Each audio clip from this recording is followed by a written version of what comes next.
السلام علیکم ورحمۃ اللہ۔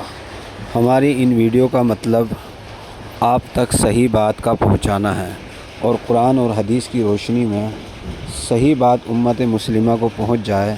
سنت کسے کہتے ہیں، بدعت کسے کہتے ہیں، یہ ہر امتی کو پتہ چل جائے تاکہ سنت پر چلنے والا اور بدعت سے بچنے والا بن جائے۔ اس لیے ہمارے اس چینل کو اور ہماری اس ویڈیو کو آگے بھیجیں اور سبسکرائب کریں۔ اللہ تعالی ہم سب کو عمل کی توفیق دے۔ سنیں، بڑا اہم بیان ہے۔ و مسلم و مسلمہ، بدعت اپنی بالکل ابتدا میں کوئی نہ کوئی اچھا کام ہوتا ہے جس کو دینی جذبے سے شروع کیا جاتا ہے، جس میں لوگوں کو دین کے بہت سے فوائد نظر آتے ہیں، اور یہ بدعت دھیمی آنچ پر پکتی رہتی ہے، کیونکہ بدعت یہ ایک ایسا دھوکہ ہے جو دین کے راستے سے آتا ہے۔ کبھی تو بدعت عشق رسول کا چوگا پہن کر آتا ہے، کبھی اہل بیت سے محبت کا لبادہ اوڑھ کر آتا ہے، اور کبھی یہ کہ امت کو جہنم سے کیسے بچایا جائے اور ایک ایک امتی جہنم سے بچ کر جنت میں جانے والا کیسا بن جائے، اس کا دھوکہ دے کر شیطان انسان کو گمراہ کرتا ہے اور بدعت میں مبتلا کر دیتا ہے۔ یہ بات ہمیشہ یاد رکھنا کہ کبھی ایسا نہیں ہوگا کہ لوگ رات میں سوئے تو بالکل راہ راست پر اور سنت پر تھے اور صبح میں اٹھے تو بدعتی بن گئے، ایسا کبھی نہیں ہوتا، بلکہ بدعت ایک الٹرا سلو اور گریجول پروسیس ہے۔ رفتہ رفتہ بدعت جو ہے انسانوں کو اپنے شکنجے میں جکڑ لیتی ہے۔ اللہ تعالیٰ قرآن میں فرما رہے ہیں کہ شیطان انسان کا کھلا ہوا دشمن ہے، اور شیطان ہر ممکن کوشش کرتا ہے کہ انسان کو کسی بھی طرح گمراہ کیا جائے، الگ الگ پینترے اپناتا ہے۔ ایک تو ہوتا ہے شیطان کا شارٹ ٹرم گمراہی پلان، اور دوسرا ہوتا ہے شیطان کا لانگ ٹرم گمراہی پلان۔ شارٹ ٹرم گمراہی میں تو یہ ہوتا ہے کہ شیطان کسی انسان کو بد نظری میں مبتلا کر دے گا، کبھی اس سے زنا کروا دے گا، کبھی اس سے چوری کروا دے گا، کبھی شراب پلوا دے گا۔ شارٹ ٹرم گمراہی کے اندر شیطان فردن لوگوں کو ٹارگٹ کرتا ہے اور انہیں گمراہ کرنے کی کوشش کرتا ہے۔ لیکن ایک شیطان کا لانگ ٹرم گمراہی پلان بھی ہوتا ہے۔ اس میں ہوتا یہ ہے کہ شیطان ایک نسل کو ٹارگٹ کرتا ہے، جبکہ اس کا اصل شکار ایک دو نسل کے بعد آنے والی پیڑھی ہوتی ہے۔ مثلا دادا کو ٹارگٹ کرتا ہے پوتے اور پڑ پوتے کو گمراہ کرنے کے لیے۔ یہ جو پہلی دوسری نسل ہوتی ہے، یہ شیطان کے لیے ایک انویسٹمنٹ کی طرح ہوتی ہے۔ اس میں یہ کچھ افراد کو ٹارگٹ نہیں کرتا، بلکہ پوری نسلوں کو ٹارگٹ کرتا ہے۔ اور یہ بات میں اپنی طرف سے نہیں کہہ رہا، سورہ نوح کی آیت ہے وَقَالُوا لَا تَذَرُنَّ آلِهَتَكُمْ وَلَا تَذَرُنَّ وَدًّا وَلَا سُوَاعًا وَلَا يَغُوثَ وَيَعُوقَ وَنَسْرًا۔ اس آیت کی تفسیر میں امام بخاری نے اپنی صحیح کے اندر ایک روایت نقل کی ہے۔ حضرت ابن عباس رضی اللہ عنہ فرماتے ہیں کہ یہ جو نام ہے ود، سوا، یغوث، یعوق اور نصر، یہ نوح علیہ السلام کے بڑے نیک لوگوں میں ان کا شمار تھا۔ جب ان کا انتقال ہوا تو شیطان نے ان لوگوں سے کہا کہ کیوں نہ تم ان لوگوں کی تصویریں بنا لو اور ان کو اپنی عبادت گاہوں میں نصب کر دو۔ پھر لوگوں نے اسی طرح کیا۔ عبادت تو ان کی نہیں کی جاتی تھی، اس زمانے میں عبادت اللہ ہی کی جاتی تھی، لیکن جب وہ نسل گزری، اس کے بعد دوسری اور پھر تیسری نسل آئی، تو ان لوگوں نے انہی بتوں کے سامنے سجدہ کرنا شروع کر دیا۔ حافظ عماد الدین ابن کثیر رحمۃ اللہ علیہ، جن کی وفات 774 ہجری کے اندر ہوئی، وہ اپنی مشہور کتاب تفسیر ابن کثیر میں ایک اور روایت تفصیل کے ساتھ نقل کرتے ہیں کہ یہ ود نامی آدمی مسلمان تھا اور لوگوں میں بڑا محبوب تھا۔ جب اس کا انتقال ہوا تو لوگ اس کی قبر کے اوپر جمع ہو گئے اور بہت زیادہ رونے دھونے لگے۔ جب ابلیس نے لوگوں کا اس طرح غم اور رونا دیکھا تو وہ انسانی شکل میں آیا اور لوگوں سے کہا کہ کیا ہی اچھا ہو اگر میں ان کی ایک تصویر تمہارے لیے بنا دوں اور تم اسے اپنی عبادت گاہ کے اندر رکھ دو تاکہ تم انہیں یاد کر سکو اور تمہارا غم ہلکا ہو جائے۔ لوگوں نے اس کی رائے کو قبول کیا اور ابلیس نے انہیں ایک تصویر بنا کر دے دی۔ یہ معاملہ چلتا رہا۔ کچھ دنوں کے بعد اس نے کہا کہ کیا ہی اچھا ہو اگر میں تم میں سے ہر ایک شخص کو الگ الگ تصویر بنا کر دے دوں اور تم اسے اپنے گھر میں بھی رکھ لو تاکہ تم وہاں بھی انہیں یاد کرتے رہو اور تمہارا غم ہلکا ہوتا رہے۔ لوگوں نے اس سے بھی اگری کیا اور سب کو اس نے ایک ایک تصویر بنا کر دی، اور معاملہ اسی طرح چلتا رہا۔ اور زمانہ گزرا، پھر ان کی اولادیں ہوئی۔ ان اولادوں نے اپنے بڑوں کو دیکھا کہ یہ تصویریں سامنے رکھتے ہیں، عبادت تو اللہ کی کرتے ہیں لیکن تصویریں بھی سامنے رکھتے ہیں۔ پھر جب ان اولادوں کی اولادیں ہوئی تو ان بزرگوں کو یاد کرنے کا معاملہ پورے طور پر ختم ہو گیا اور انہی تصویروں کی عبادت کی جانے لگی۔ یہاں پر آپ دیکھیے شیطان نے کس طرح آئندہ آنے والی نسلوں کو ٹارگٹ کرنے کے لیے دو تین نسل پہلے سے ہی کام شروع کر دیا۔ شرک اور بدعت یہ اسی طرح رفتہ رفتہ انسان کی زندگی میں سرایت کرتی ہے، یہ اچانک کہیں سے نہیں آ جاتی۔ آئیے آج ہم قرآن سے بدعت کو ڈیکوڈ کریں گے اور